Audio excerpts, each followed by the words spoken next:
Okay, so this is the first job site recap. Here I've already removed all the shelves. I'm going through removing all the doors and labeling them as I go. As you can see, I'm actually having a nice conversation with the client here, so that's why I keep on laughing. But next step is to load these up into the truck, bring them back to the shop, and start to clean. I use this scraper to remove all the door stoppers, all the old door stoppers and adhesive that are typically on these doors. Then I'm going through with some crud cutter, saturating the wood, and then giving it a nice clean with the Ryobi scrub brush. That's really to loosen up all of the lighter grease and everything that's been on the cabinets. If there's anything heavier, I use a Scotch Brite pad. But then I'll go through with the first microfiber cloth, wipe this down to get all the crud cutter off. Then I'll go through with a damp rag and actually wipe it off to make sure I'm getting all the cleaning solution. And then I will wipe it down with another dry rag to make sure that this thing is clean and ready for sanding. Right here, I am sanding down with 120 grit. Just going through, I go across the grain, then with the grain, because what I'm trying to do right now is really knock this surface down to as smooth as I possibly can, because we're filling the grain on this project. So I'm using 120 grit, and I do a really good initial sand. As you see, I'm also talking at this point, because this is one of my live in the moose dens that I'm walking through the process, so feel free to tune in for one of those.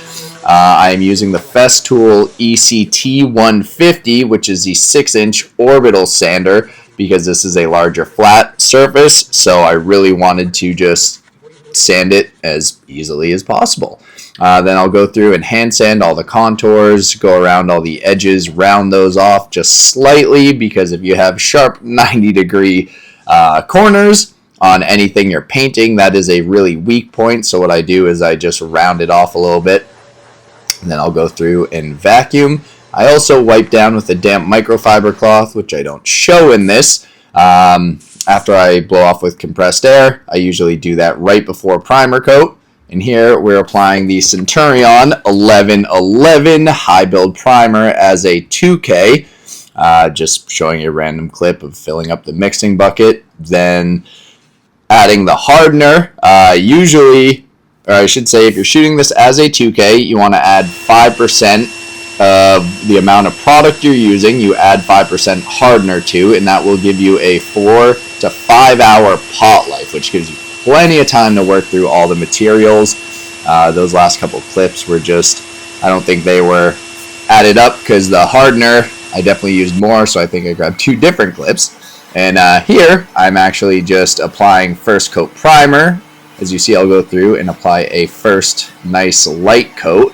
Then I will grab the roller and work that product into all the deep grain. And the reason I like to do this is because basically I can thin the product and spray it in, and it works itself into the grain by using the product as is and working it into the grain with the roller. I'm then building from the lowest possible point, so that when I do the Bondo coats, it's not filling as much of the surface. So now here I'm skim coating with the Bondo Glazing spot putty. I'm just really trying to fill that real deep grain, only because the primer can only build so much. So I'll go through, skim coat this with the 6-inch blade and the Bondo Glazing spot putty. Then I'll use a little putty knife to do the smaller areas, and then I have a soft makeup sponge that I go over all the little rounded bits with. Once this dries, which it dries really fast, I'll skim the other side and then sand. So now I'm sanding for the first time the primer and the Bondo Glazing spot putty. And as you can see, the only parts that are really left from this Bondo is in the really, really deep grain. And I'm sanding this down with 220 right now. So I go across the grain, then with the grain. As you see with you will see with the finish coat, it's still going to be wavy because that's the way oak is, but all the grain will be filled and it will just be buttery smooth. This is second coat primer, and I'm just going to spray out every coat after first coat primer. I'm not going to touch it with a roller because there's no need. But I'm applying roughly 6 wet mils here of the Centurion 1111 as a 2K in a tinted primer. And when I go back and crosshatch this, you will see that it is laying out really, really smooth. And that is second coat primer. So now I'm actually sanding this down with 400 grit. I jumped from 120 to 240 or 220, I can't remember exactly, to 400. And you can do that with high build primers. Typically, my finish coat is either with 320 or 400 grit.